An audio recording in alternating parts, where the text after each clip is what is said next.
What's going on, everyone? It's your boy Audie. I'm here with the gang. Another episode of the Association After Hours. Your favorite playoff crew. I'm gonna throw it out there.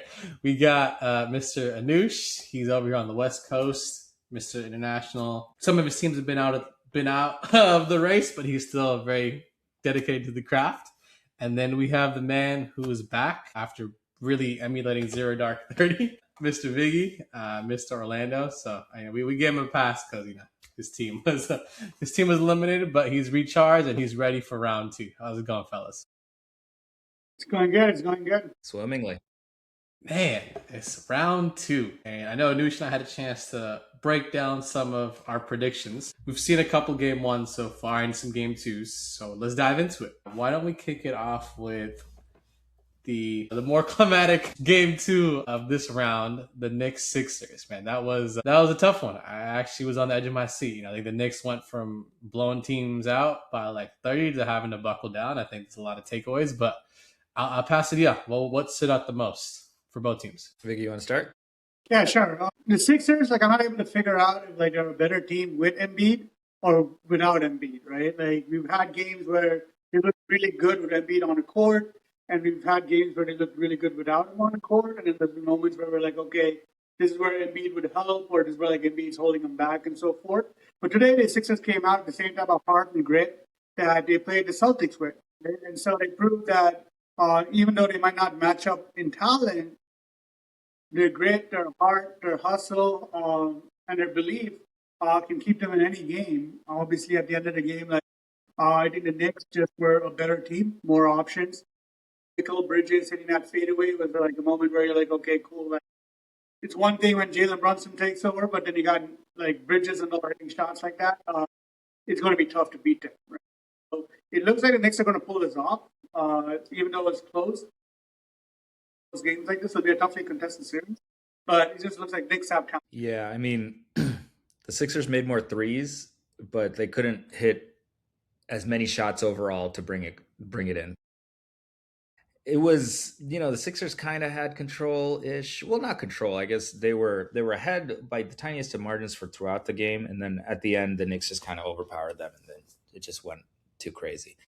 Knicks have a great home court advantage. All the stars were out. The Met Gala was over, so everybody was at the courtside seats as usual today. We'll see what Philadelphia has to say when they go back to their hometown. Hopefully not too many Sixers or Knicks fans coming down that corridor to go to the Sixers game because they're going to need the home court advantage. I don't know. I think all these Knicks fans are going to pay for it, but I think for me, looking at this game, this was a real test for the Knicks. I know Embiid was out, but we talked last series. The difference between good teams and great teams is great teams don't play with their food consistently. And so for the Knicks, Embiid was out. I expected a letdown. I was really thinking it's going to be a Hawks game two. And for the most part, the Sixers, honestly, the Sixers might, if you look at the top 10 players in the series, I can arguably say they have at least five. It's a pickup. It goes half-half, I will say, if you look at it. Because Edgecombe doesn't play like a rookie. He really looks like he's in his bag like Shea. Paul George has, found the fountain of youth, and Maxey is an all-NBA player. And when Embiid's there, that's just a cherry on top. So, they did their part. It just looked like they ran out of gas a little bit. And I think, again, the other storyline is just going to be Cat. Can he, stay out of foul trouble? Because really, I think where the game didn't swing in Philly's favor is when Cat, that third quarter, I think it was the first 6 or 7 minutes, he was, dominant. The playmaking and the rebounding and getting the basket. So, that's what I think swung it, but I think there's a developing story here. OG Anunoby left the game with 3 minutes left. And I think he's the one who I think really dictates their ceiling. Because obviously, what you get with Brunson and teams game plan for him and Cat. But OG is that really their main 3-level scorer that you can't really stop because he's also physical. Brunson just has some limitations, but OG's been hooping this playoff. So hopefully it's not a serious injury. It looked like, I'm seeing on Twitter, they're worried it's a hamstring, but it might just be a dead leg. And I'll let our doctor analyze that. Apparently, he ran into Maxey on that play. So I don't know. Fingers crossed. But again, injuries are just part of it. But I do think we'll see what the Knicks makeup is in terms of, I hate to say it, if you got a wounded enemy, do you stomp on their throats and handle business and go commanding up potentially 3-1, or do you play with your food and you find yourself in a dicey game 5 where, hey, some of those shots that Maxey and these guys missed tonight, go in and you go back on the road into game 6. So I think, again, the Knicks have done their part, but for me to really put them in the same light as I say OKC or the Spurs, they're going to have to go for the kill and really go up 3-1 or even potentially end this, given the circumstances. Yeah. I thought, the Sixers are going to come back with a little bit more grit this game after that poor showing in game 1. They had just come off of the game 7 in the prior series just 2 days before that. It's compounded with Nick Nurse's family member dying, so their emotions are running high. But I just think without Embiid, the talent gap is pretty wide. Not wide, but it's definitely wider. And they need Embiid to come back for them to kind of have a puncher's chance in this. Now, OG going out does even the scales a little bit, but you'll need a locked-in Embiid to kind of finish this off or even get back into it now in terms of the Sixers. So we'll see how that goes. Obviously, they need their coach as well. Yeah, and also I think Tyrese Maxey ended up playing the whole second half today. So that with Embiid on the roster, you can give Maxey 4 minutes here or 2 minutes here, let him catch his breath, come back in. But he ended up being the hub of their offense and their whole offense in the second half. Even down the stretch, it was really him making those drives, getting to the basket, keeping the Sixers in it. There were a couple of poor execution plays towards the end. That shot by Paul George, he kind of just had to force it up because he's worried about the clock. So there were a lot of mistakes when the ball left Maxey's hands. And the Sixers only looked legit in that last 6 or so minutes when Maxey was ball dominant. And that's just not winning formula against a team like the New York Knicks, where they do have multiple options. The OG Anunoby thing is something to watch out for because he's consistently been dropping 20-plus points every single game. But it's not like he's dropping 30 here or whatnot. It's just a consistent 20 to 24 points. So you know that is there. And then if Brunson tags on under 20 points, which is I believe what he had today. I think Anthony Towns had 22, and then Bridges had 16. It was a very distributed performance, and that's how the Knicks are. Brunson can go for 40. Brunson can go for even 50. But the way this team is structured with OG is, 20 points is going to come from OG, and then you get that flexibility of not having to be as dependent on Brunson as they sometimes were in the first round. The Brunson burner can run out of gas, so you want to watch closely, Yeah, I would say he did his thing in the fourth quarter, the last couple minutes. We all knew who the ball was going to, but I think you did shout out Mikal Bridges. I know, again, he's caught a lot of flack from after game 3 against the Hawks. He stepped his game up. That's a big shot, because the game wasn't the dagger, but you got a little more breathing room, and it forces Philly to make more mistakes. The one that I was going to push back though, on your take, was watching the game. Philly looks like the Knicks in terms of they get a lot of easy looks, with Oubre and I think Barlow. They do a good job of getting these backdoor cuts, or Oubre, they just slash the rim, and it's just a matter of I missed some bunnies. Whereas I think the Knicks, yes, they have the talent, but if you're looking at it, minus Towns is. And again, I didn't watch the whole game, but from what I saw in the second half, minus Towns' playmaking, and you got guys cutting, it's still that's just skill. That's just skill. That's instincts that they're able to pull it through. But I will say I'm interested to see how that translates game 3. Role players usually play better at home. The guys are fired up, so we'll see though. I do give the edge to Philly in terms of just they're getting quality shots. The Knicks defense is good, but that is something to watch out for. There's also the old cliche of the game. The series doesn't start. Oh, sorry. Go ahead. Go ahead. No, all I was going to say was that... There's that cliche saying. It's you. We got a little pump fake going. One way to look at it is if, for instance, the same situation, right? If you just replace Tyrese Maxey with Jaylen Brunson, had them trade spots, I still think the Knicks win with Tyrese Maxey, maybe even more, So that's what I'm saying. The roster matters. So Tyrese Maxey playing with Oubre, yeah, he's getting quality shots, but it's not the same as finding a Mikal Bridges or OG Anunoby for that 3-point shot. So I think that's the difference. And it ended up being a lot of Maxey having to attack the basket to get the basket because, to your point, they're missing a lot of those open shots. So Maxey took it on himself. And that's where the gap really is. Next up, the Knicks got to take one on the road. The series doesn't start until a road team wins, right? So we'll see who steps up. Absolutely. I guess I'm curious from your guys' perspective, because I know JJ caught a lot of flack for it too against the Wolves last year, where he didn't take his starters out the entire 24 minutes. So again, I get the desperation, but I'm curious, where do you think a coach draws the line of like, if I'm sure if Maxey got like even a breather for like 2 minutes, maybe 3 minutes between the two quarters, I'm sure he's a little bit more effective. Like again, he's a young guy, but like you can't you can't expect him to shoot like he's like feeling it when he doesn't get a breather. And so that's where the Sixers, I understand that they needed someone to be that floor general, but I think they could have bought him at least a couple minutes. So I don't know why they did it. Hindsight's always 2020, right? I just feel like the Sixers thought they had a chance to steal this because they were in it and ahead for a lot of it in the beginning, especially back and forth. So they were like, if we can get this one and kind of go the extra mile here, it'll really set us up for the future, especially if we do have Embiid back for the rest of the series. So I think that's probably what they were thinking, and obviously backfired because the Sixers kind of folded by the end of the game, and they only scored 12 points in the fourth quarter. But I think that's what their mindset was. But obviously, it's a tough act. You just got to see where the players are ebbing and the plays are ebbing and flowing. And who knows? Maybe Maxey was like, "Here, I want to be out there, and just let me go prove it." So it's also sometimes just the players. I was going to say that actually. Maybe it's just Maxey wanting to play, right? And so you would say, "Coach, put me in the game. I don't want to come out." Sometimes the coach is going to be like, "Okay, we don't got to beat, so let's see what this guy can do. As long as he's ready to go, I'm going to as far as we're going with cheesy lines, last series we're talking about the Brunson burner burning out. This series is Maxey going to get maxed out, So we'll just wait and find out. There you go. Bar. I'm sure Max is gonna get a couple cheesesteaks between now and Friday. Some home cooking. He might just have a little more juice in them legs. Sticking to the Eastern Conference up.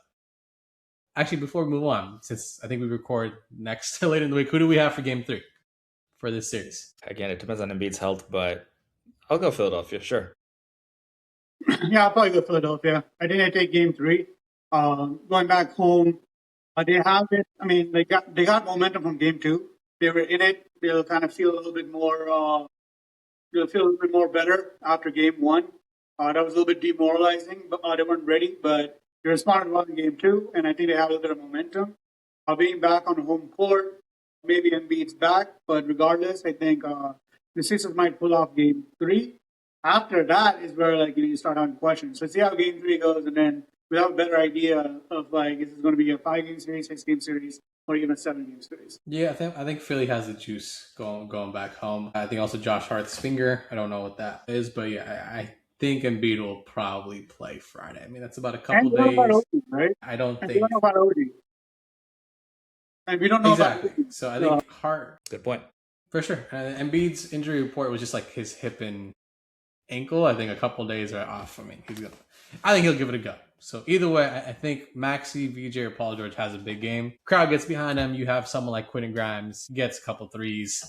This is usually how it goes there. But back to our favorite backcourt duo whose coverage seems to run out around this time consistently.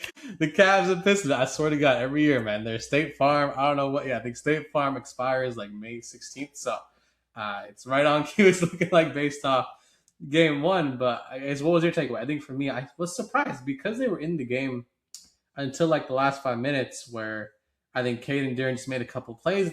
I just didn't get the sense that they were going to pull it through. But yeah, Cavs, I think are in a must-win this next game. They keep turning the ball over. Mobley wasn't really enabled. I think Allen got into some foul trouble. So I think it's those three got to play lights out for them to have a chance. And you hope the others come along. But I guess what was your guys' read on the first game? So in the first game here, I mean, the battle down low was very evident, right? So you got the big guys on the Cavs side, and they're the Twin Towers over there, and you have Duran and Beef Stew and these guys over here. Now, I really think, and I actually heard Zach Lowe talking about this as well, they need to front Duran so that he doesn't just get positioned down low. I remember Zach Lowe saying, this isn't just another regular season game. Evan Mobley has to front him and make it difficult because Duran can't play if it's greater than like 12, 15 feet from the hoop. So the toughness part of it has to improve in terms of the Cleveland side, and you got to play without fouling. You can't have Jared Allen out and then ruin what is one of your strengths, the two big guys down low, especially when you have to go up with such physicality against the Pistons, because they know they're going to bring it, even if they're a little more undersized, especially in the starting lineup. So that's one thing. And Harden was, I think he had like 13 points in the fourth quarter. He was much better later in the game versus in the beginning of the game. You can't fall down like that many points in the first quarter. You got to come out swinging. I mean, I understand it's game one, the home crowd's into it, but you can't get punked like that in the beginning and then hope to try to claw your way back that much. So, I mean, Strus was great. He kept them in it. So he's another X factor. And this is on the road. And he's the role guys, bench guys usually play better at home. So what do we expect from Strus? And Mitchell just has to single-handedly win a game for them. I don't know when it's going to happen, but that has to happen at least a couple times this series. He's trying, but he's got to go. And he wasn't really making excuses. He said he wasn't making excuses after the game, but he still made an excuse saying the fouls and stuff. You got to put the ball in the hoop. This is what everybody's dealing with, right? So hey, Doc said no lies. Viggy, what about you? Yeah, I mean, for sure. I was just gonna say, I mean, from the Cavs' perspective, Cade's been on like a burner the last 4 games before this. You got what you wanted. Like, he didn't shoot. Again, I didn't watch the game, but he went 6 of 19. He got a lot of his points in the line. He struggled. I mean, yeah, Duncan Robinson looked like Klay Thompson from what this shows, and Tobias Harris has been their steady rock. The Pistons didn't really play that well. I mean, obviously, looking at the stats, I think the telltale one is obviously the team that bullied went to the free throw line 19 more times, and they got 15 more points off turnovers. So to me, that kind of just sums up the game. Mm-hmm. I'm curious. Yeah, I think, honestly, they have to go small for them to win. And I think Mobley might just have to be that point center. Maybe you start Max Strus. I think Thomas Bryant might have to get a little bit more minutes because he could stretch the floor. Normally, I just think you're going to have to be a little unconventional. And I know in the playoffs it's tough because you roll with the guys that got you there, but you might just have to stagger the Twin Towers minutes. Because I think Allen and Stewart kind of cancel each other off, and Allen's more of an offensive threat with that second unit. So at least in spurts. Obviously, you don't want to mess up the psyche of your starters, but I just think they got to get a little more creative here because what they've been doing barely let them squeak by the Raptors, who were missing like 2 key players. So that's not going to win this series. Yeah, Dennis Jenkins also played well. When you're only going to make 4 more 3-pointers than Detroit Pistons, you're not going to win. This team is not known as a 3-point shooting team, and you got to be hitting a lot more from the 3-point range. And in this series, as it goes deeper, and if the Cavs do fall behind and they need desperation, I don't know, anything, I feel like they will eventually go ahead and start Strus in place of Dean Wade and see what happens, because he's just been so good, and they just need more minutes from him. And maybe even put him with the starters to see if he can inject some life into those guys and see if they can get those scoring barrages kickstarted, because they're going to need them. Yeah, I guess, has Mobley been bringing up the ball a lot? I feel like when he has the ball in his hands, good things happen. But it feels like they go away from it every time it works. From the limited time I've watched. Yeah. It's just with Harden being so ball dominant, and then you still need to have, Donovan Mitchell having the ball a lot. There's just not a lot of air in the ball for Mobley to be bringing it up and handling it a lot. He's more of the reception from a pass or an action than actually bringing it up and initiating offense himself. It's tough. It's tough because those guys are just so ball dominant. True, but if nothing changes, nothing changes. So I think for Mitchell, he just needs to get some easy baskets. And I think probably the problem is, I'm not saying he's flopping, but I think maybe why he hasn't getting some of these calls, if he just shoots like these 10-foot fadeaway floaters every time, it seems, to avoid the contact or not. But I just think if you get Mitchell, like just how the Knicks, they damn near won the Hawks series off the backdoor for OG from game 4 to game 6. I don't know. I just think they're not getting easy baskets, but I think game 2 is a must win for them. I just think the Pistons, to go from like playing desperation basketball, you give them that much control, they're going to play. I think they're going to go for the kill. So the Cavs are really got to win this game somehow tomorrow. Yeah, for sure. Feel it. And going to, I think, the more... Go ahead, Viggy. This was happening during the regular season too. Jared Allen was, he was slowly fading away from some of the key possessions, because it's just if you're going to have 2 big guys and you're not going to exert dominance, then what's the point? The spacing suffers, and it was just not good. So we'll see if that rears its ugly head in the playoffs as well. Yeah, they can't let Duren look like Shaq out there, Go ahead, Viggy. card. I think the Cavs have to play with desperation. I think Harden, man, like whatever you've done has not gotten you the results you wanted, so you might want to switch it up a little bit because coverage ends in about a week for you. So find a way to extend the dance, but we'll see, bro. It's just what it is, dude. Like minus 20, like okay. I hate to diss James Harden because obviously I'm part of it. Maybe it's because I'm a little salty because you get old heads like Mr. Burner, Kevin Durant, and Beverly just roasting D Wade and saying Harden was better. I'm like, this is why Harden is not on Wade's level, even if he's a better offensive player overall. Because Wade didn't really flame out in the playoffs when he was healthy, minus the finals. So that's a side point. Yeah, he was a killer. Yeah, I mean, it's flash. I think, yeah. So go to the Western Conference now. I'm going to stick to the more intense, the more entertaining series so far. The Wolves and Spurs. Dude, game one was crazy. You know, I think Ant coming back in 9 days from a hyperextension. I was watching. I was like, I hope this guy doesn't get hurt. To pulling that out, that's a gutsy win. You know, I think Shannon and McDaniels and Randall all played great. Gobert did a great job too. So that was good. And then they got blown out today. I think Wemby woke up and realized what's going on. So that's like the first, I think, 1-1 series we have so far. So I guess what's your guys' early takeaways from the first two games? Dang, we got a Kelly Olynyk sighting. You know the game's out of hand when you see Kelly Olynyk suiting up. Yeah, I mean, I think the Timberwolves just punched him in the mouth. I don't think the Spurs took them seriously the first game. The ferocity that they usually play with was not there. Fox had like 9 points the whole game, and he just didn't match the energy from the guards that the Timberwolves had, and they just took it to him. And it came down to a Champagne 3 at the end, and it didn't go in.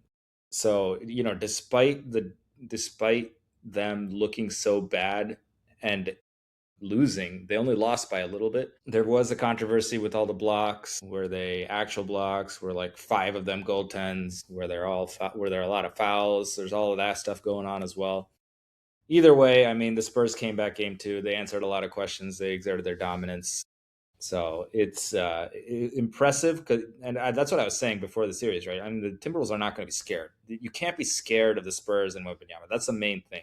Right. That's kind of what they did. They went at him. They got blocked 12 times, I guess, but they still ended up winning the game. You have to go at these big guys, and the fear itself is something that they have to avoid. And that's kind of what they did. It worked for them game 1. It did not work for them game 2. So we'll see what happens when they go back to Minnesota. Fox had more points in the first quarter during game 2 than he had all of game 1. So he has to wake up. He's one of the guys with playoff experience. You know, he's been in the playoffs. He's been in some wars. So he has to lead this team. All the other young guys are just kind of following behind. So it's exciting. At least we got something exciting going on, right? Yeah, I mean, the tell-all is the Spurs are almost shooting 50% from 3. The Wolves can't buy a bucket. They're building a new apartment complex with all these bricks. Yeah, I was surprised that he played Ant today. The reason why is because, I mean, you already got game 1. Like, you did what you wanted to do. You wanted to split the series because obviously going down 2-0, it's a lot different than splitting the series. And then 2, I'm noticing, like, he's not getting easy looks. Like, and as a 2, you know, obviously watching the Lakers a lot, they would mix it up to where Kobe caught the ball in the mid post. Like, so he, you know, because Ant's developed like his game to where he's not just a driver. He can shoot, he can do the mid range. I would try to feature him in more situations where he's not having to create against like the Spurs perimeter defenders, because you want him to last this whole series. Like, God forbid he gets injured again. So I think for me, they're gonna have to make some adjustments to where it's not him primarily initiating the offense and he's getting some easier looks. Yeah, I think like we said, Anush, like I think what helped them win game 1 was that small ball lineup.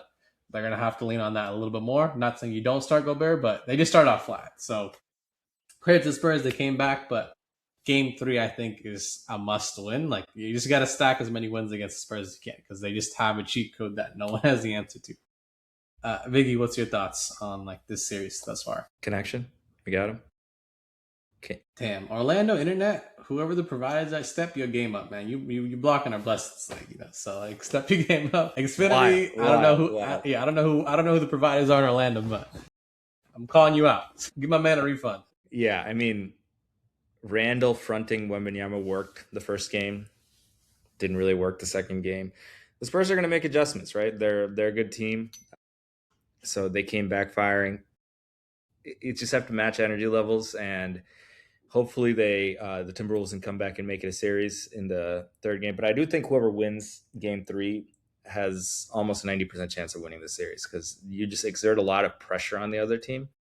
Now, the Spurs have the talent advantage overall, even though winning game 3 would mean that, the Timberwolves would have to come back and reestablish home court and take another one in San Antonio. Whereas if the Spurs lose in game 3, they're a younger team, right? They're the younger team. They have less playoff experience, so they're going to have a lot more pressure going forward. Like the last play of game 1, someone got a rebound and passed it to Wembanyama, and he just passed it right back to them. It's like, dude, you're the star. You gotta go. So that was a interesting little tidbit from game 1. So when it's easy to go all out and just run up the score when you're up by 20 or 10 points, but when it comes down to crunch time, does Victor have the chops to actually lay down the law and hit a game-winning shot, or set up his teammate for a game-winning shot instead of just passing the rock and playing hot? So those are some things to watch, because especially, on the other side, Ant's not scared. McDaniel's not scared. He proved that last series. So It's contrast in experience, in kind of playing styles, and who is actually going to be dominant, whether it's backcourt of the Timberwolves or the front court of the Spurs. Yeah, it's a pace game. Obviously, I'm sure, like, Victor, you literally are 7'5". You just could have just dribbled maybe 4 times and you're at the basket for a dunk and run overtime, or even you could have shot it. And it's like, again, Champion had a really good shot. So, it's a game of inches, it's a game of, bounces. So exactly. That. But yeah, I think for game 3, the Wolves are going to just have to play a faster pace. I think obviously too, integrating Ayu Dosunmu again, like from injury, maybe there's some things they're working out. So yeah, I expect the Wolves to come out punching first, and we'll see how the Spurs respond. Like, to your point, minus Barnes and I think Cornette, like, no one else has played in the second round. Like, again, Fox hasn't played in a second round series, so we'll see. And all the Wolves can really do is just really, like, muck it up, make it hard for them to get good looks. Like, just, if you're gonna foul Victor, just don't let him get a shot off, and see where you're at. I hope Ant can come back, like, get closer to himself this next game and go from there. Absolutely. And then now we have, I think, the one that we both expect. We have, I think, everyone in the world, I think, minus, maybe in half the staff has already booked their stuff for Cabo, either this week or next week, early next week. We got the Lakers versus Thunder series. This one, I think, I was telling you guys, it reminded me of the 2015 Cavs versus Warriors. It's more just, they're just undermanned, man. Like, at the end of the day, even Bron's like, dude, our offense struggles. We are out of our main scorer who dropped 33 a game. There's your offensive problems. Even he said it. I love that he's been more candid, like, since. The sad part is, Shea didn't score that well. Mm-hmm. The Thunder really didn't play their best game, and you still lost by 20. And yes, part of that is Austin Reaves. His shooting numbers were like in March or February, like 2 of 16. God forbid, it was terrible. Marcus Smart and Luke Kennard, unfortunately, have looked like their normal selves versus the playoff versions that they had in games, like the first couple of games. And I think I'm just surprised at JT, dude. Like I watched part of the game, third quarter. You're resting Braun. There's no Rui on the court. You have Rui out there like a corner boy. I'm like, this is the only other constant offense you have. Like, why are you not like posting him up? Why are you not getting him open on actions? Like, it just didn't make sense. And I think that was where the game went away, because it was kind of close through like the mid-third, and then I think it started to get to 10, and then by the time I checked the score again, it was a wrap. So again, JJ just seems to really be hard-headed, and that he's going to go down with the ship versus, I think, adding in more easy looks. And even then, like I said, I don't know what Connect has done or some of these other bench guys have done to where Redick is just like, I'm not playing you unless the game is for sure done either way. When you can't buy a basket. Like, the problem, like, they just go on these 4 or 5 minute stretches where you can't buy a bucket, and that's not gonna win you games or series against elite teams. Like, you got to go shot for shot, or put pressure. So I don't know. We'll see what they do. I mean, you wasted a Braun game where he shot like 75%. So that's where I just felt like a sucker punch. Where, like, damn, he played really well, like the Cavs Pistons game. the best player on the other team he looked human, and you still couldn't find a way to keep it competitive. So I don't know. I don't know what they do. Maybe, hey, maybe we got to do a little prayer for them, hit the temple in Oklahoma City. I don't know what they got to do, but they got to do something because otherwise it's going to be a very short series. Yeah, and again, OKC is not Jaylen Williams not playing. He looked. I don't know if you saw the clothes he was wearing. He looked like a soccer mom dancing up and down. Whenever the pink jacket, right? I forgot. Yeah, the pink jacket. I didn't get that. Maybe it's just me. Anyway, yeah. I mean, I think it's very interesting, right? Luke Kennard shocked the world and was like the star of the first 2 games of the first series. I mean, he played 29 minutes and Dalton Knecht got 2. Yeah. I feel like since he did so well, everybody's kind of expecting him to continue. He's Luke Kennard. He's not doing that. Like, he's not going to do that consistently. He was a flash in the pan, and I think they're kind of held a prisoner to that almost now. And because of that, all those minutes that may be going to these other players who may have a little bit more upside at this point are going and funneling to him because of that flash in the pan they had. So I think they're being held a little bit of a prisoner to the moment to last series, which, I mean, it worked. They knocked him off. But I think that's what you're seeing with the bench minutes split up. And I mean, Rui is literally having like a career like season, postseason, whatever you want to call it.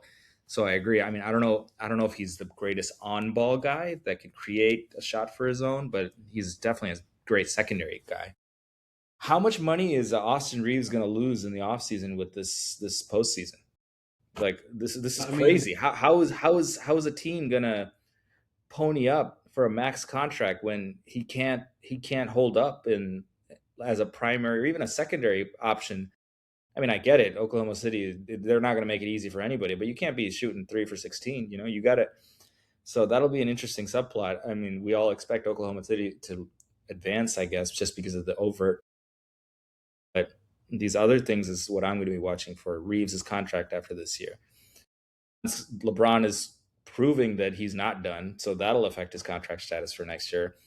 Everybody wants him to take a pay cut to go to different places, but I mean, he's got a point. He's not done, and he's producing at a high level. So there's that. And sneaky DeAndre Ayton's been good. He's been solid. Everybody expected him to fall off. Everybody expected him to be a bust, but he's kind of been a steadying double-double, which this team has really needed because outside of him, you got Jackson Hayes, and again, like Jackson Hayes, Luke Kennard. Like, Ayton's been a steadying force because if he's a bust, then you're relying on absolute nobody.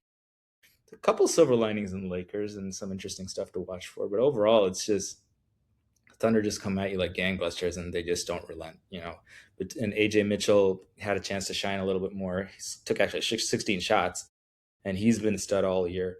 Shea, first time since Game 3 of last season's regular season, that he didn't score 20 points, so that came to an end. He was flopping all over the place in the first half, and they just didn't give him any calls. So I thought that was funny. But yeah, they just come in waves. Chet's doing his thing steady. It's tough. And then McCain even came in and hit some threes, probably did some dances, and they just wiped the floor with them. OKC played a C game, and the Lakers probably played a B game, and it still wasn't enough. Yeah. I mean, yeah, of course. You point. No one's expecting Luke Kennard to be Steph Curry consistently. I think what it was is you can't shoot. Like, I think between him, Marcus Smart, and Austin Reaves, they went like 10 of like 51, like 20%. Like, just give Braun and Rui something. Just be like an average NBA player. Like, just shoot like 35, maybe 40%. If you got a little extra gator or something, you could get to 50. Like, just something to where it's like, because right now it's like, dude, like Shea, honestly, dude, Shea could not shoot a shot in the game, and the Thunder is still going to be competitive just because they have the system and they have like the role players. So, yeah, uphill battle. I mean, to your point, honestly, if I'm Braun, I'm just looking at the Lakers, like, assuming they lose this series, or assuming they don't win the championship, right? I don't know where he goes, because in the West, they're not going to beat the Thunder or the Spurs. Like, I don't see a team where him taking $50 million a year, even though he deserves that and then some, you can add him without subtracting the other team and beat the Thunder or Spurs. So I think ESPN First Take had a great point about this, where I think Brian Windhorst just point blank asked Stephen A. Smith, would you take a pay cut? And he was like, hell no. Like, I'm at the top of my game. I'm like at my peak. Why would I worked years to get to where I'm at. Why would I take a pay cut? So this honestly just comes out, I think, what is he trying to do? Like, I think he's obviously very comfortable in LA, and kind of go from there. But to your point, Austin Reaves is probably gonna get about 60 to 70% of what he could make based off how he's playing so far. I know it's bad timing that he came off the injury, but bro, if you can't do it now, then I don't know. Because like I told you, against the 23 run, it was 80 and Braun. Like there was some D-low pressure there too. So like he was arguably like the third or fourth guy there. And the Lakers right now, dude, outside of LeBron, they need Reeves to kind of be that shot creator because Marcus Smart can be like a point general, but like he's not. You're asking him to do more than he's supposed to. Like you just have people who like excelled more than they could for a spurt, and you're expecting them to do that. So Reeves has to really hone it in. And they can't turn the ball over, dude. Like I just don't understand. Like, dude, shoot, if you're gonna turn the ball over, at least just like shoot a half court shot. I'd rather you shoot a half court shot than a bad pass. Give yourself a chance. Goal, at least. Man, so we'll see. Yeah, I mean, people are just regressing to the mean in terms of the role players. They were super hot in the first round. It's only been one game, right? It's just one game. Things will even out eventually, but it's gonna be tough when they don't score like this. Yeah. I mean, would you trade LeBron for Jimmy Butler? Sign and trade? That's the only way LeBron gets to the Warriors. And I know everybody wants that. I think Bill Simmons was saying just assemble the Avengers. I'm like, I don't know what the math is. He said get KD, get Kawhi, and LeBron. I'm like, just what math? Dude, even like if two of them go to the league for like say like, I think even if they try to do like a mid level, like the league is gonna investigate it. Like they're just gonna shut it down. Yeah, especially if Kawhi's in. Yeah, if Kawhi's winning the jump ship, like but I mean, I don't know. I think that's what it's just so. I think if he's him, obviously he's gonna give it his all in this series. I think he's really gonna pay attention to that Cavs Pistons series and Knicks Philly and see like where he could add in. I do think if the Cavs had Braun, you just added him on this team, they blow through everyone in the East. And Bronny's name is LeBron, right? Like it's LeBron Jr. or something. Yeah, so LeBron will have 6 rings. Yeah, that's it. Just multiple people named LeBron. That's it. It's I mean, LeBron. I don't know if I'm ready for him to change teams again. It's like it's always such a thing. So it's gonna be very interesting. Like consecutively. That's true. So I guess it has been a while. Let's LeBron circus. Let's go. Let's do it. Yeah. I'm gonna kind of zig, and I'm gonna say Jaylen Williams. I think they're gonna need him to win. I think that he needs to be heard from for them to win. Last year they had to take it to 7 games multiple times during their title run, and it always kind of came down to, hey, can Jaylen Williams take him over the edge? Because Shea was doing his thing, the role player's doing his thing, and Jaylen Williams he has to come back. He has to come back. He has to be healthy. He can't just be running around during timeouts, dancing on the dance floor. He's on the hot seat for me. I know it's just a different view of it because I think a lot of it is the Thunder against the rest of the league. So are they going to be able to step up, get that 2-peat just with their second player? He's got to come back. Exactly. And like the Thunder just don't hit threes against the Spurs. It's crazy. Like they just struggle so badly from deep. It may come around and now they start hitting threes because of law of averages during the playoffs, but Spurs definitely have their number in the regular season. Yeah. They put a lot of workload on those guys during the regular season, and he's kind of run out of steam during the playoffs for the past couple of years. So hopefully he gets his mojo back and gets a little more juice coming up, or else it's going to have an implication on his legacy. Hate legacy talk, but it is what it is. And there's also trade implications. There's a lot of big guys possibly available for trade during the offseason. Jaylen Brown's acting up. We know Giannis is available, so Cavs may be forced to make, not forced, but be looking very hard into making a move, and some of these guys are going to be up for sale. So we may be seeing a one last dance type thing if they don't make it out. I'd be intrigued by the Hawks, especially because they have the picks, so that they'd have the picks to give out, so they wouldn't have to sacrifice a lot of their players, so they'll still have a lot of talent. Obviously, I mean, if you can, on the Celtics, if you can somehow exchange Brown for Giannis, you do it because of the talent upgrade, at least in the immediate future. You'd be sacrificing some in the long term, but obviously you got to see if he's a better fit with Tatum than what's going on right now. So those two teams would be very interesting. And if the Knicks flame out, they're also a good option. It's just a matter of do they they don't have any picks, so they're going to have to trade salaries, and hopefully it matches up because all the picks are in Brooklyn from the Bridges trade. He's got a couple options because I feel like there's a lot of pressure on a couple of these teams to perform, and then Atlanta's sitting right there with the assets. So there's a couple places. Yeah, yeah, wild west. Mm-hmm. Yeah, it's. What'd you think about Jaylen Brown's comments and continued comments? Said this was the best year of his life. No regrets. He doubled down on it tonight. Yeah, he doubled down. He's like, I'm gonna stand on it. It's the best year I played. It's my favorite year. Yeah. Slap in the face. Yeah. I mean, they had won a championship a couple of years ago, and he was Finals MVP. So he's putting this season as a better. I mean, he had the most fun this season when you already had that season back then. It's tough to swallow. It's just, yeah, I think he really saw that he was playing at his apex level this season. And when Tatum came back, all the spotlight just went straight to Tatum. It's like, oh my God, he's just back and he's amazing. And everybody's calling him like a medical marvel, blah, blah, blah. And it probably pissed him off a little bit, right? It's just like, it's kind of human nature-ish. I mean, not everybody's going to have a little bit of jealousy, especially when they feel like they deserve attention or they've deserved the attention for the past couple of years. And when you actually do what you're supposed to do when the other guy goes down and still not get as much credit for it because the other guy's back and he's back at his 1A role, and it's human nature. It's tough to control your emotions when they're so high, and it's not always possible, I guess. But yeah, he's always welcome to have his own opinions. He did say though that he would like to be a Celtic for 10 more years if they'd love to have him. So it's not. He did walk. He did walk that into existence and being like, yeah, I'm not leaving. I don't want to leave before you guys talk about it. Everybody will talk about it because that's what people do, and that's what we do. The Vultures are definitely circling if they could though. Mm-hmm. Yeah, bring him on, baby. Yep, absolutely. Mm-hmm. Exactly. In the apron era, if you got two players making north of $54 million a year, it just cripples the rest of your team in terms of team building. You could have Peyton Pritchard and Derek White on great deals, but they're streaky as well. So if you're going to be hamstrung and you're going to be handicapped in terms of team building. So if those two guys are not a perfect fit and they're beefing or not beefing, but we don't really know, you got to take all that into account. Yeah.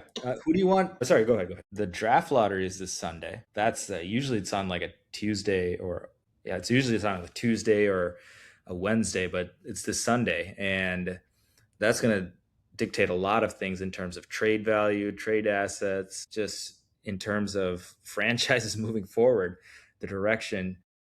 Poor Washington Wizards have been tanking their butt off for the past decade and haven't had anything to show for it. And now they have the best odds. So it's going to be it's going to be a spectacle basically. And this draft class is supposed to be very talented. You have AJ DeBansta, you have Boozer, you have Caleb Wilson, you have Darius Acuff, and I'm sure I'm missing a couple guys off the top of my head, but it's going to be fireworks. So that's going to be kind of a defining moment for this NBA season, and even these playoffs, as I think it's actually sandwiched in between the early game and the late game on Sunday.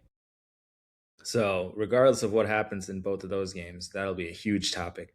A lot of storylines as well, because you have the Pacers Clippers storyline. You have the Bulls having two cracks at possibly a top 4 pick. You have the Pacers again, went to the finals last year, but they had to sacrifice the season because Halliburton was injured because of his finals stuff, and thus they got great odds for a top 4 pick.